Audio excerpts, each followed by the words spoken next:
Welcome to my channel. आज हम इस वीडियो में आपके साथ ज्योमेट्री स्टार्ट करने वाले हैं और उन टॉपिक्स को एक्सप्लेन करेंगे जहां से एमसीक्यूज आते हैं। इस वीडियो को आपने एंड तक देखना है क्योंकि इस यूनिट में बहुत ज़्यादा इंपॉर्टेंट टॉपिक्स है। स्टार्ट करने से पहले अगर आप हमारे चैनल पर नए हैं तो हमारे चैनल को सब्सक्राइब कीजिए ताकि इस तरह की वीडियो आपको बर वक्त मिल सके। तो चलो शुरू करते हैं आज की वीडियो।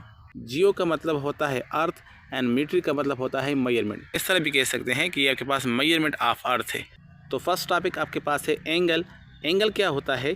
जब भी आपके पास टू रेज आपके पास आपस में क्या हो जाए, इंटरसेक्ट हो जाए, तो यहाँ पर आपके पास ये जो पॉइंट है इसको हम वर्टिस कहते हैं और यहाँ पर आपके पास क्या बन जाएगा, यहाँ पर आपके पास एंगल बन जाएगा। जो ओपनिंग है ठीक है, इस ओपनिंग के मेजरमेंट को हम कहते हैं एंगल कहते हैं। एक होता है राइट एंगल। राइट एंगल क्या होता है? जब आपके पास दो लाइन आपस में इंटरसेक्ट हो और वहाँ पर एंगल बन जाए 90 डिग्री तो हम कहते हैं राइट एंगल। इसी तरह अगर आपके पास दो लाइन आपस में इंटरसेक्ट हो और जो एंगल होगा वो 90 से कम होगा, यानी 1 से लेकर 89 तक होगा, तो उसको हम कहते हैं एक्यूट एंगल। ठीक है, एक्यूट एंगल उसको हम कहते हैं। इस तरह एंगल जो है 91 से लेकर 179 तक हो तो इसको हम फिर कहते हैं ऑब्ट्यूज एंगल। इसी तरह अगर ये एंगल 180 बन जाए तो उसको हम फिर कहते हैं स्ट्रेट एंगल। तो इसको हम कहते हैं स्ट्रेट एंगल। के टाइप्स पढ़ने के बाद अब हम पढ़ते हैं पेयर ऑफ एंगल्स को कि पेयर ऑफ एंगल्स क्या होते हैं। पेयर ऑफ एंगल्स में आपके पास दो एंगल्स होंगे। पेयर ऑफ एंगल्स में आपके पास फर्स्ट है एडजेसेंट एंगल। जब दो एंगल ऐसे हो जिनका वर्टेक्स जो है वो कॉमन हो। ठीक है, जिस तरह आपके पास यहाँ पर फिगर में मौजूद होगा कि यहाँ पर दो एंगल आपके पास मौजूद है। एक आपके पास ये वाला एंगल है और एक आपके पास ये वाला एंगल है। इन दोनों एंगल्स का या इसको हम एंगल 1 और एंगल 2 कह सकते हैं। इन दोनों का जो वर्टेक्स है या इनिशियल पॉइंट है या स्टार्टिंग पॉइंट है वो क्या है, वो आपके पास, या इसका कह सकते हैं कि ये दोनों एंगल्स है वो आपस में एक कॉमन पॉइंट पे इंटरसेक्ट करते हैं, तो इसको हम कहते हैं एडजेसेंट एंगल। और ये वाला जो साइड है, ये वाला साइड और ये वाला साइड क्या है, ये आपके पास इन दोनों एंगल के एडजेसेंट क्या होते हैं, साइड्स होते हैं। एडजेसेंट एंगल का अपोजिट क्या होगा? जब आपके पास सपोज करें टू एंगल्स है, एक एंगल यहाँ पर है और दूसरा एंगल है, उसका वर्टेक्स जो है कॉमन नहीं है, यानी नॉन कॉमन वर्टेक्स है। एक वर्टेक्स यहाँ पर है और दूसरा वर्टेक्स यहाँ पर है, दोनों वर्टेक्स जो है वो डिफरेंट है। तो हम कह सकते हैं कि ये दोनों जो एंगल्स है ये क्या है, ये आपके पास नॉन एडजेसेंट एंगल्स है। क्या है? नॉन एडजेसेंट एंगल्स है, क्योंकि ये दोनों एंगल्स जो है इनका वर्टेक्स, कॉमन वर्टेक्स भी डिफरेंट है और इनके दरमियान में कोई कॉमन आर्म भी नहीं है। तो इस तरह हम इन दो एंगल्स को नॉन एडजेसेंट एंगल कह सकते हैं। तो ये है, यहाँ तक आपको एडजेसेंट और नॉन एडजेसेंट एंगल के दरमियान में फ़र्क समझ आ चुका होगा। अब बढ़ते हैं अपने नेक्स्ट टॉपिक की तरफ, कम्प्लीमेंट्री एंगल। ये आपके पास पेयर ऑफ एंगल्स में सेकंड टाइप है कम्प्लीमेंट्री एंगल। एक हो गया है adjacent angle, non adjacent angle, और अब पढ़ते हैं कम्प्लीमेंट्री एंगल्स के बारे में। सपोज करिए आपके पास एंगल इस तरह है कि एक एंगल यहाँ पर है और एक एंगल जो है यहाँ पर है। ठीक है, यहाँ पर, ठीक है, और यहाँ पर हम इसको लिखते हैं 65 डिग्री और प्लस जो है 25 डिग्री। तो अगर आप इन दोनों एंगल को मेजर करें, ठीक है, इन दोनों एंगल को मेजर करें, यानी 65 प्लस 25 को आप ऐड करें तो हो जाएगा 5 और 5 10 हो जाएगा, 1 कैरी हो जाएगा, इससे आ जाएगा 90 डिग्री। तो इससे जो रिज़ल्ट आ रहा है वो 90 आ रहा है। तो इस तरह दो एंगल्स, ठीक है, इस तरह दो एंगल्स जिनको हम आपस में जमा करें और उससे आंसर हमारे पास 90 आ जाए तो उसको हम कहते हैं कम्प्लीमेंट्री एंगल्स। ठीक है, ये पेयर ऑफ एंगल्स में आपके पास टाइप है कम्प्लीमेंट्री एंगल। इसी तरह ये आपके पास एडजेसेंट एंगल्स जो है, यहाँ पर एडजेसेंट एंगल थे, इस एंगल को हम नॉन एडजेसेंट एंगल भी ले सकते हैं, यानी इस तरह भी हम ले सकते हैं कि एक एंगल हम यहाँ पर ले लें, ठीक है, 65 का ले लें, और दूसरा जो है आपके पास यहाँ पर आप जो है इसकी जगह यहाँ पर 25 डिग्री ले लें। ठीक है, अब यहाँ पर ये दो जो एंगल्स है ये नॉन एडजेसेंट एंगल्स है, लेकिन इनका जो रिज़ल्ट आता है इनको अगर आप जमा करेंगे तो इससे आंसर जो है वो 90 आता है। तो इसको भी हम कहते हैं कि नॉन एडजेसेंट कम्प्लीमेंट्री एंगल। ये आपके पास नॉन एडजेसेंट में कम्प्लीमेंट्री एंगल बनता है, वो आपके पास एडजेसेंट कम्प्लीमेंट्री एंगल थे और ये आपके पास नॉन एडजेसेंट कम्प्लीमेंट्री एंगल्स है। ठीक है, इसके बाद हमारे पास टॉपिक है सप्लीमेंट्री एंगल्स। सपोज करें कि एक एंगल आपके पास है 90 है और दूसरा एंगल भी 90 है। ठीक है, 90 और ये भी 90 है। तो अगर इनको आप ऐड करें तो 90 degree plus 90 degree is equal to आपके पास हो जाएगा 180 डिग्री। ठीक है। तो इससे आंसर 180 आ रहा है, ठीक है।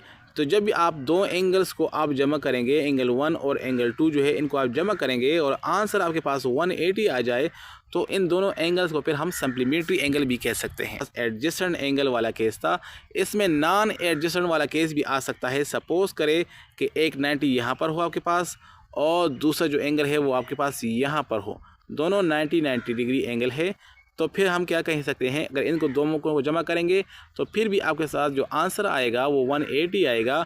तो फिर ये भी आपके पास जो है सप्लीमेंट्री एंगल्स है, लेकिन इन दोनों में तो फ़र्क आपको नज़र आ रहा है। तो इसका मतलब है कि इसका नाम डिफरेंट होगा, तो ये होगा नॉन एडजेसेंट है और उसमें आपके पास क्या है, सप्लीमेंट्री एंगल्स है। जबकि वो क्या था, वो था एडजेसेंट सप्लीमेंट्री एंगल्स था, और ये क्या होगा, नॉन एडजेसेंट सप्लीमेंट्री एंगल्स हो जाएगा। फिर से सुनिए कि सप्लीमेंट्री एंगल क्या होगा और कम्प्लीमेंट्री एंगल क्या होगा। जब भी आप किसी भी दो एंगल्स को आप आपस में जमा करें और उससे आंसर आ जाए 90 डिग्री, तो वो हो जाएगा कम्प्लीमेंट्री एंगल। सी से स्टार्ट होता है, सी, ठीक है। और फिर आपके पास ऐसे दो एंगल जिनको आप जमा करें और आंसर आपके साथ 180 आ जाए, तो ये आपके पास होगा सप्लीमेंट्री एंगल। दोनों में कम्प्लीमेंट्री और सप्लीमेंट्री एंगल में एडजेसेंट और नॉन एडजेसेंट दोनों केस मौजूद है, ठीक है। यहाँ पर आप इसको इस तरह याद कर सकते हैं। पर मैं अक्सर हमसे ये भूल जाता है कि कम्प्लीमेंट्री एंगल कौन सा होता है और सप्लीमेंट्री एंगल कौन सा होता है। तो कम्प्लीमेंट्री में आपके पास सी पहले आता है, ठीक है, और एस जो है वो बाद में आता है। देखें, कम्प्लीमेंट्री और सप्लीमेंट्री, तो सी देख सके, आपको पता है कि इंग्लिश अल्फ़ाबेट में सी पहले आता है, तो पहले आपके पास 90 आता है और बाद में एस आता है, तो इसका मतलब है कि 180 बाद में आता है। तो इस तरह आप इसको याद कर सकते हैं। तो यहाँ पर हम कम्प्लीमेंट्री और सप्लीमेंट्री को किस तरीके से याद करेंगे कि एग्ज़ाम में या पेपर में या टेस्ट में हमसे भूल ना जाए।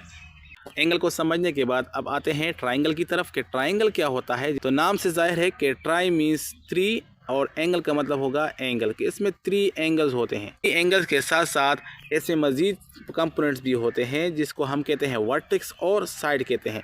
तो इसमें आपके पास 3 तो एंगल होते हैं, एक एंगल 1, एंगल 2, एंगल 3। इसमें आपके पास 3 वर्टेक्स भी होते हैं, 1, 2, 3, और इसमें आपके पास 3 साइड्स भी होते हैं, 1, 2 एंड 3। तो इस तरह आपके पास इसमें अगर आप काउंट करें तो इसमें आपके पास टोटल 9 कंपोनेंट्स हैं। 9 कंपोनेंट्स है, 3 एंगल, 3 साइड और 3 आपके पास क्या होंगे, वर्टेक्स होंगे। कोई भी क्लोज फिगर जिसमें 3 साइड्स हो तो उसको हम ट्राइंगल कहते हैं। अगर आपके पास 4 फिगर हो जाए तो उसको हम क्वाड्रिलेटरल कहते हैं। और इस तरह पेंटागन, हेक्सागन और ऑक्टागन, इस तरह इसमें मुख्तलिफ टाइप्स बन सकते हैं। तो 3 साइड्स वाला जो फिगर होगा उसको हम ट्राइंगल कहते हैं, और 4 साइड वाला जो फिगर होगा उसको हम फिर क्वाड्रिलेटरल कहते हैं, क्वाड्रिलेटरल।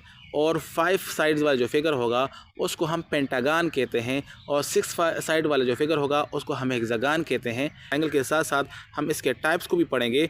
तो इसमें जो पहला टाइप आपके पास है कि पहला टाइप आपके पास है इक्विलेटरल ट्राइंगल, ऐसा ट्राइंगल जिसमें तीनों साइड्स क्या हो, इक्वल हो। यहाँ पर नाम से जाहिर है कि इक्वल का वर्ड आ रहा है, तो तीनों साइड्स क्या होंगे, इक्वल होंगे। सपोज करें आपके पास इस तरह ट्राइंगल है, ये 5 है, ये भी 5 है और ये भी 5 है, तो हम कह सकते हैं कि ये आपके पास क्या है, इक्विलेटरल ट्राइंगल है, ठीक है।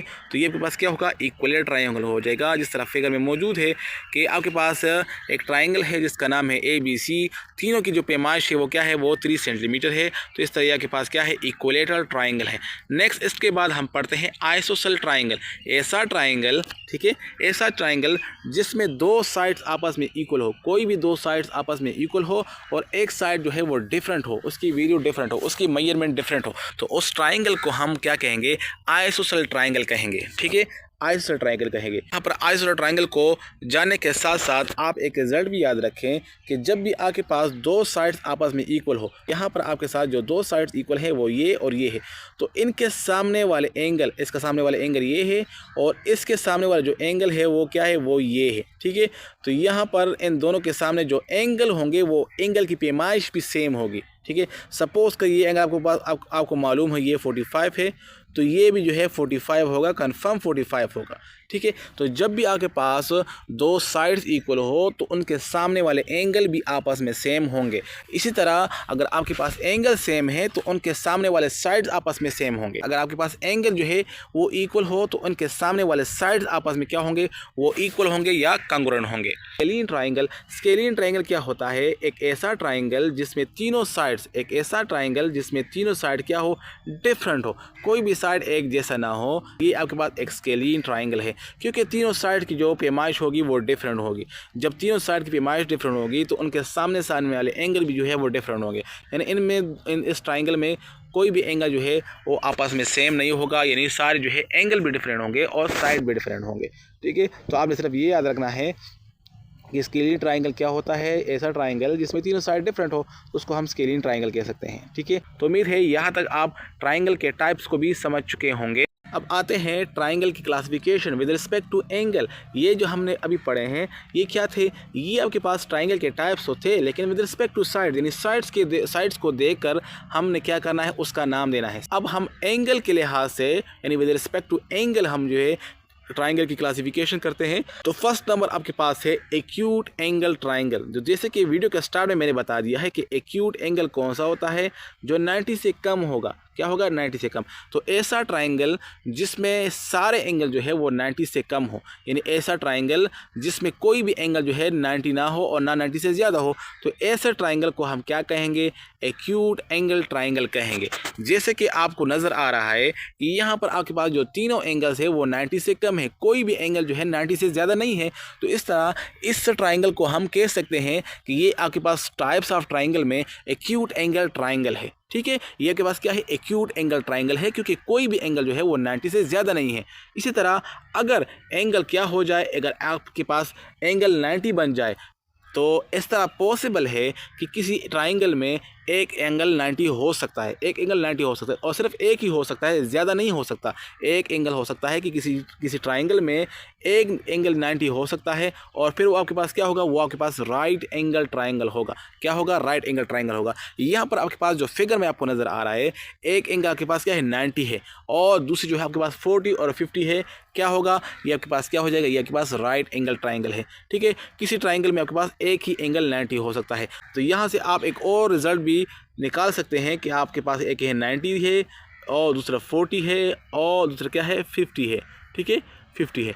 तो अगर इन तीनों को आप जमा करें तो आंसर क्या आएगा, 180 डिग्री आएगा। ठीक है, 180 डिग्री आएगा। ये आपके पास एक और रिजल्ट है कि किसी भी ट्राइंगल में जो इंटरनल एंगल होंगे उनका सम, उनका मजमुआ हमेशा 180 के इक्वल होता है, ना कम होता है ना ज़्यादा होता है। ये अक्सर हम क्वेश्चन को सोल्व करने में ये वैल्यू इस्तेमाल करते हैं, और दोस्त पूछते हैं कि सर आपने ये 180 की वैल्यू कहाँ से लगाई है। ठीक है, तो इसकी जो मेन कंसेप्ट है, जो इसकी जो मेन वजह है वो क्या है कि हमेशा आपके पास ट्राइंगल बनता इस तरह है कि अगर आप इन तीनों एंगल्स को 180 के बराबर रखेंगे तो तभी आपके पास ट्राइंगल बनेगा, अदरवाइज ट्राइंगल क्या होगा, नहीं बनेगा। तो यहाँ पर हमने पढ़ दिया है कि राइट एंगल ट्राइंगल क्या होता है, ऐसा ट्राइंगल जिसमें एक एंगल 90 हो तो उसको हम राइट एंगल ट्राइंगल कहते हैं। इसी तरह नेक्स्ट जो हमारे पास टॉपिक है वो है ऑब्ट्यूस एंगल ट्राइंगल। ऑब्ट्यूस, जैसा कि मैंने वीडियो के स्टार्ट में बता दिया है कि ऑब्ट्यूस एंगल कौन सा होता है। ऑब्ट्यूस एंगल आपके पास ऐसा एंगल होता है जो कि 90 से बड़ा हो, 90 से बड़ा हो लेकिन इतना बड़ा भी ना हो, ये आपके पास 90 से बड़ा हो और 180 के दरमियान में हो, 90 से बड़ा हो और 180 के दरमियान में हो। 180 हो जाए तो फिर इसका नाम चेंज हो जाएगा, फिर इसको हम स्ट्रेट एंगल कहते हैं। तो ऑब्ट्यूस एंगल ऐसा एंगल जो कि 90 से बड़ा हो, ये 91 से लेकर आपके पास हो जाए 179 के तक हो। ठीक है, 179 तक हो, तो इस एंगल को फिर हम कहते हैं ऑब्ट्यूस एंगल कहते हैं। तो यहाँ पर एक ट्राइंगल होगा जिसमें एक एंगल जो है वो 91 से लेकर 179 तक होगा। ठीक है, तो यहाँ पर आप फिगर दे सकते हैं, जैसे कि आपको फिगर में नज़र आ रहा है, इसमें एक एंगल क्या है 120 है, और अदर जो दो एंगल्स है वो क्या है, वो 33 और 27 है। इस ट्राइंगल का नाम हो जाएगा ऑब्ट्यूस एंगल ट्राइंगल। यहाँ से भी आप देख सकते हैं, उस रिजल्ट को आप यहाँ से भी चेक कर सकते हैं कि आपके पास 33 और 27 है, और ये आपके पास क्या है 120 है। अगर इन तीनों को आप जमा करें तो आपके पास यहाँ भी रिजल्ट जो है वो क्या आएगा, वो आपके पास 180 आएगा। तो उम्मीद है यहाँ तक तो आप समझ चुके होंगे। बढ़ते हैं अपने नेक्स्ट टॉपिक की तरफ। नेक्स्ट टॉपिक है वो है क्वाड्रिलेटरल। ट्राइंगल को डिफाइन करते वक्त मैंने आपको बता दिया था, ऐसा फिगर जिनके 30 साइड होते हो तो उनको हम ट्राइंगल कहते हैं। अगर ये साइड्स 4 बन जाए तो फिर इसको हम क्वाड्रिलेटरल कहते हैं, 4 साइड्स वाला फिगर। तो इसके मुख्तलिफ टाइप्स है। 4 साइड्स तो किसी की भी हो सकते हैं, स्क्वायर के 4 साइड होते हैं, पैरेललोग्राम के 4 साइड्स होते हैं, और इस तरह रेक्टेंगल के 4 साइड होते हैं, काइट के 4 साइड होते हैं, रोम्बस के 4 साइड्स होते हैं। तो इसके मुख्तलिफ टाइप्स है। तो अब हम इसके टाइप्स को पढ़ते हैं। एक आपके पास है स्क्वायर होता है, ऐसा क्लोज फिगर जिसमें 4 साइड तो होंगे लेकिन साइड और साइड के दरमियान में एंगल भी 90 होगा। ठीक है, साइड और साइड के दरमियान एंगल भी 90 होगा और चारों साइड जो है होंगे वो इक्वल होंगे। ठीक है, अगर एक साइड आपके पास 5 है तो बाकी जो 3 साइड भी होंगे वो भी 5 होंगे। और 90 एंगल का होना ज़रूरी है। अगर एंगल 90 नहीं होगा तो फिर इसका एक और टाइप भी है जो कि इस तरह लगता तो है लेकिन है नहीं। इसी तरह आपके पास है एक है रेक्टेंगल। रेक्टेंगल में क्या होता है कि रेक्टेंगल में अपोजिट साइड्स क्या होते हैं, वो इक्वल होते हैं। रेक्टेंगल में अपोजिट साइड्स इक्वल होते हैं, यानी ये साइड और इसका जो सामने वाला साइड होगा वो इक्वल होगा और ये वाला इक्वल होगा। और इसके साथ साथ क्या होगा, साइड के दरमियान में एंगल क्या होगा, वो 90 होगा। तो इसको हम कहेंगे रेक्टेंगल कहेंगे। एंगल के बाद हम पढ़ते हैं पैरेललोग्राम को। अब पैरेललोग्राम क्या चीज़ है, ये भी आपके पास रेक्टेंगल की तरह आपको नज़र आएगा लेकिन है नहीं, रेक्टेंगल की तरह आपको नज़र आएगा। ठीक है, ये आपके पास रेक्टेंगल की तरह नज़र आएगा लेकिन रेक्टेंगल और इसमें फ़र्क क्या है कि रेक्टेंगल को आप देख लें तो यहाँ पर साइड और साइड के दरमियान में जो एंगल है वो क्या है, वो 90 है। और यहाँ पर आपके पास क्या है, यहाँ पर आपके पास अपोजिट साइड्स इक्वल हैं और क्या है, पैरेलल भी है। अपोजिट साइड क्या है, इक्वल भी है और पैरेलल भी है। तो यहाँ पर आपके पास जो पैरेललोग्राम है इसमें अपोजिट साइड्स इक्वल होंगे। तो ये वाला साइड और ये वाला साइड क्या होगा, इक्वल भी होगा और पैरेलल भी होगा। और यहाँ पर ये वाला साइड और ये वाला साइड क्या होगा, इक्वल भी होगा और पैरेलल भी होगा। तो तभी हम इसको पैरेललोग्राम कहते हैं। अपोजिट साइड्स पैरेलल और इक्वल होंगे तभी इसको हम क्या कहेंगे, पैरेललोग्राम कहेंगे।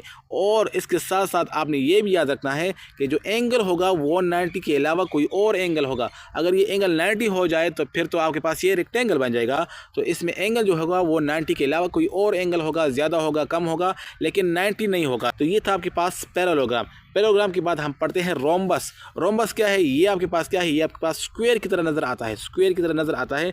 लेकिन इसमें फ़र्क क्या है कि स्क्वायर में आपके पास स्क्वायर आपके पास इस तरह होता है जिसमें आपके पास तमाम एंगल जो है वो क्या होते हैं, वो 90 होते हैं। ठीक है, लेकिन ये क्या होता है, ये आपके पास थोड़ा सा टेढ़ा होता है जिसकी वजह से जो एंगल होते हैं वो आपके पास 90 के अलावा कोई और एंगल इस्तेमाल हुआ होता है। बाकी तमाम साइड, ये वाला साइड इसके इक्वल होता है और ये भी इक्वल होता है और ये भी इक्वल होते हैं, चारों साइड इक्वल होते हैं। लेकिन जो एंगल का मसला है, एंगल की मसले की वजह से इसका नाम क्या हो जाएगा, रोम्बस हो जाएगा। इसी तरह रोम्बस के बाद हम पढ़ते हैं ट्राइपीजियम को। ठीक है, ट्राइपीजियम को पढ़ते हैं। ट्राइपीजियम क्या होता है, ये भी आपके पास क्वाड्रिलेटरल का टाइप है, यानी 4 साइड वाला फिगर है।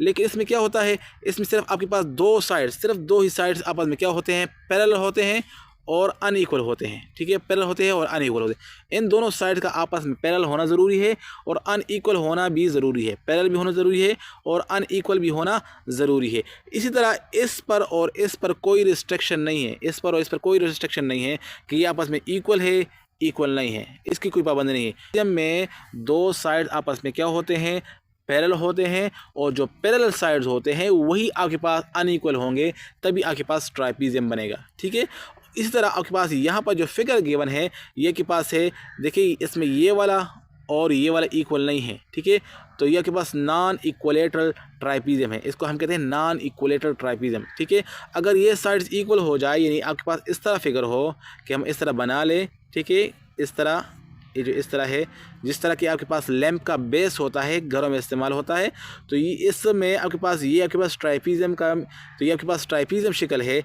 अब इसमें जो घरों में लैंप होता है उसमें ये वाला साइड और ये वाला साइड क्या होता है, इक्वल होता है। ठीक है, इक्वल होता है, तो फिर आपके पास इक्वलेटरल ट्राइपीजियम की मिसाल है। ठीक है, ये तो ट्राइपीजियम में फिर आपके पास 2 टाइप है, इक्वलेटरल ट्राइपीजियम और नॉन इक्वलेटरल ट्राइपीजियम। तो बुक में जो गिवन है वो नॉन इक्वलेटरल ट्राइपीजियम है। अगर नेक्स्ट टॉपिक है साइमेट्री।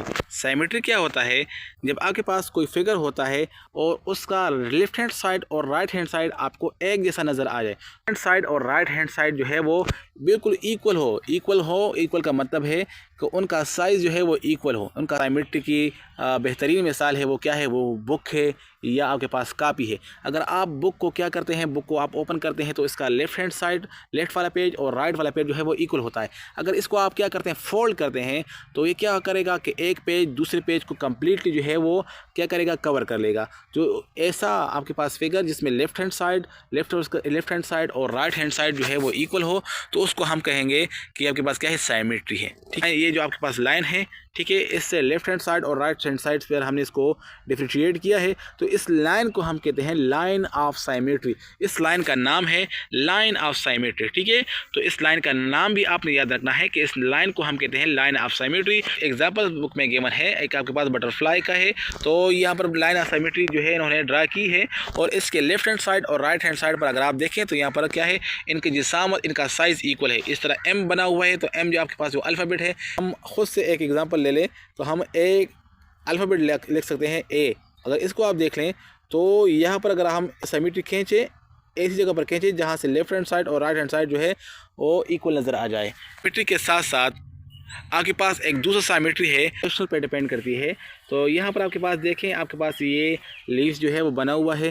तो किसी भी फिगर का आपने रोटेशन साइमेट्री चेक करने के लिए आपने क्या करना होगा कि सबसे पहले आपने किसी भी पॉइंट को आपने क्या करना होगा, आइडेंटिफाई करना होगा, और उसके बाद आपने इसको रोटेट करना होगा, ठीक है, रोटेट करना होगा। तो अगर इसको आप रोटेट करेंगे 90 डिग्री एंगल के साथ रोटेट करना है, तो ये यहाँ आएगा, तो फिर ये यहाँ पर आ जाएगा, यहाँ पर 90 कवर हो जाएगा, ठीक है। इसको दोबारा आपने 90 डिग्री एंगल के साथ रोटेट करना है, तो ये जो है ये यहाँ पर आ जाएगा, ये पॉइंट यहाँ पर आ जाएगा। और फिर जब आप इसको रोटेट करेंगे तो ये जो पॉइंट होगा वो यहाँ पर, और फिर इस पॉइंट को आप दोबारा रोटेट करेंगे तो ये जो पॉइंट है यहाँ पर दोबारा ओरिजिनल पोजीशन पर आ जाएगा, ठीक है। तो जब आपके पास एक फिगर हो और इसकी आपने रोटेशनल साइमेट्री चेक करनी हो, तो आप क्या करेंगे, आप इसको चाहे जितने भी आप रोटेशन दे सकते हैं, लेकिन आपने क्या करना होगा, जो पॉइंट आपने आइडेंटिफाई करना था वो जहाँ पर था उसी को उसी जगह पर लाना है, ठीक है। तो यहाँ पर इस पॉइंट को हमने यहाँ पर आइडेंटिफाई किया था कि इस पॉइंट को मैंने देखना है कि इसको मैं किसी तरीके से यहाँ पर ले आऊँ, इसको मैं इतने चक्कर दूँ कि इसको यहाँ पर ले आऊँ, तो ठीक है। तो यहाँ पर हम कह सकते हैं कि हाँ, ये इसका जो रोटेशन साइमेट्री है वो मौजूद है, यानी आपके पास रोटेशनल लिहाज से साइमेट्री मौजूद है, ठीक है। तो अब क्या करेंगे, इसमें क्वेश्चन क्या होता है कि यहाँ पर हमने इसको कितने चक्कर दिए हैं, 1 2 3 और 4, ठीक है। ये के पास रोटेशनल साइमेट्री है, लेकिन आपके पास इसका जो आर्डर है, आर्डर क्या है, इसको हम आर्डर कहते हैं, यानी इसको हम कितने रोटेशन दिए हैं, तो इसका आर्डर क्या है, इसका आर्डर 4 है। साइमेट्री की और भी एग्जांपल में गिवन है कि ये पॉइंट उन्होंने आइडेंटिफाई किया है, ठीक है, और उन्होंने क्या किया है, इसको रोटेशन दिए हैं, ठीक है, उसको रोटेशन दिए हैं। तो अगर आप देखें कि हम किसी पॉइंट को आइडेंटिफाई करें, ये पॉइंट आपके पास, इसको आपने देखना है, तो अगर इसको आप जो है इसको आप एक चक्कर देंगे तो ये किस तरह बन जाएगा, ये वाला जो है, ये वाला साइड इस तरह बन जाएगा, यानी इसको आपने ऊपर लाना है, ये हो जाएगा, तो यहाँ पर ऊपर आ जाएगा, यहाँ पर आ जाएगा, ठीक है। 90 डिग्री के साथ हमने इसको रोटेट करना है, यहाँ पर आ जाएगा। अब क्या करना है, ये जो पॉइंट है ये आपके पास इस पोजीशन पर आ जाएगा, तो हम इसको जब रोटेट करेंगे तो ये क्या आ जाएगा, यहाँ पर आ जाएगा। अब इसको हम जब रोटेट करेंगे, ठीक है, तो इसके ये पॉइंट कहाँ पर आ जाएगा, ये नीचे आ जाएगा, यहाँ पर आ जाएगा। और अब इसको जब हम रोटेट करेंगे तो ये आपके पास क्या आ जाएगा, यहाँ पर आ जाएगा, यहाँ पर आ जाएगा, तो जहाँ पर था वहाँ पर आ जाएगा। ये एक्टिविटी जो है आप किसी पेज पर कर सकते हैं, किसी पेज को आप काट दें इस तरह, और आप इसको रोटेशन दे दें और किसी पॉइंट को आइडेंटिफाई करें, ठीक है, या उस पर आप सुराख कर दें उस पेज में, या उस जगह पर आप कोई जो है कोई निशान डाल लें और उसको आप रोटेट करते जाएं, तो आपको नज़र आ जाएगा कि इसमें रोटेशन साइमेट्री मौजूद है या नहीं है, और इसका आर्डर क्या है। तो यहाँ पर इसका भी जो आर्डर है वो क्या है, वो 4 है। इस एग्जांपल में बुक में मौजूद है, इसको भी आप चेक कर सकते हैं। अगर आप सिर्फ एरो को आइडेंटिफाई करें तो एरो को आप आइडेंटिफाई करें, ये आपके पास एरो है, ठीक है, एरो, इसको आप जब क्या करेंगे 90 डिग्री एंगल के साथ करेंगे तो ये आपके पास इस तरह बन जाएगा। अब इसको आप दोबारा 90 डिग्री एंगल के साथ रोटेट करेंगे तो आपके पास ये इस तरह हो जाएगा, ठीक है, इस तरह हो जाएगा। और इसको जब आप 90 डिग्री एंगल के साथ रोटेट करेंगे तो ये आपके पास इस तरह हो जाएगा, ठीक है। और इसको आप जब दोबारा 90 डिग्री के एंगल के साथ इस तरह क्लॉकवाइज रोटेट करेंगे तो ये आपके पास इस तरह आ जाएगा। तो ये पॉइंट यहाँ पर था, ऊपर था, अब ये आपके पास एरो के सर पर मौजूद है, यहाँ पर मौजूद है। तो ये भी आपके पास रोटेशनल साइमेट्री में आपके पास ऑर्डर 4 वाला रोटेशन साइमेट्री है। अब इसके बाद आपके पास एक टॉपिक है स्क्वायर और क्यूब में क्या फ़र्क होता है, और रेक्टेंगल और क्यूबाइड में क्या फ़र्क होता है। ये टर्म जो है अक्सर जो है सुनने में एक जैसे हैं। तो यहाँ पर देखिए, इसको मैं आसान अल्फाज में आपको जो है बयान करता हूँ। एक आपके पास होता है स्क्वायर होता है, ठीक है, एक पास क्या है, स्क्वायर है। ये आपके पास 2 डायमेंशनल जो है वो है, आपके पास 2 डायमेंशनल फिगर है, ठीक है, क्योंकि इसमें आपके पास कोई किसी चीज़ को आप इसमें नहीं डाल सकते हैं, यानी ये आपके पास क्या है, सिर्फ 2 डायमेंशनल सरफेस है, ठीक है। ये आपके पास 2 डायमेंशनल है, यानी इसमें आप किसी चीज़ को किसी चीज़ को नहीं रख सकते, पानी वगैरह इसमें नहीं आ सकता, ठीक है। ये आपके पास क्या होगा, ये आपके पास स्क्वायर होगा। इसी तरह अगर आप इसको इस तरह कर दें कि आप मुख्तलिफ स्क्वायर्स को लेकर इससे कोई बॉक्स बना दें, इस तरह आपके पास ये बॉक्स है, ठीक है, इस तरह, तो फिर ये आपके पास क्या बन जाएगा, ये आपके पास बन जाएगा 3 डायमेंशनल जो है शेप बन जाएगा। इसका नाम तो स्क्वायर है, ठीक है, इसका नाम स्क्वायर है, जबकि ये आपके पास मुख्तलिफ स्क्वायर से बना है, जिसमें आपके पास कितने स्क्वायर्स है, इसमें आपके पास 6 फेसेस है। कितने फेसेस है, 6 फेस है, इसमें 6 स्क्वायर्स इन्वॉल्व है। तो इसको हम कहते हैं, इसको हम क्यूब कहते हैं, ठीक है, इसको हम क्या कहते हैं, इसको हम क्यूब कहते हैं, ठीक है, स्क्वायर, और ये क्या है, आपके पास क्यूब है। नेक्स्ट आपके पास होता है रेक्टेंगल होता है, ये भी आपके पास 2 डायमेंशनल फिगर होता है, इसमें आप नहीं रख सकते, लेकिन आप इस तरह करें कि आप इससे 3 डायमेंशनल सरफेस बनाएं, कि इससे आप 3 डायमेंशनल फिगर बनाएं। तो आप किस तरह बना सकते हैं कि आप क्या करेंगे, आप इससे इस तरह बॉक्स बना देंगे, ठीक है, इस तरह बॉक्स बना देंगे, तो फिर ये क्या हो जाएगा, तो ये आपके पास क्या है, ये आपके पास क्यूबाइड है, ठीक है। 6 फेसेस है, 6 फेस है, इसमें 4 तो रेक्टेंगल होंगे, बाकी ये जो साइड है ये स्क्वायर भी हो सकता है और रेक्टेंगल भी हो सकता है, ये वाला साइड जो है ये भी स्क्वायर हो सकता है और रेक्टेंगल भी हो सकता है, ठीक है। लेकिन इसमें क्या होंगे, इसमें भी आपके पास 6 फेसेस होंगे और ये भी 3 डायमेंशनल होगा, तो इसका नाम हो जाएगा क्यूबाइड। क्या हो जाएगा, क्यूबाइड इसका नाम हो जाएगा, ठीक है।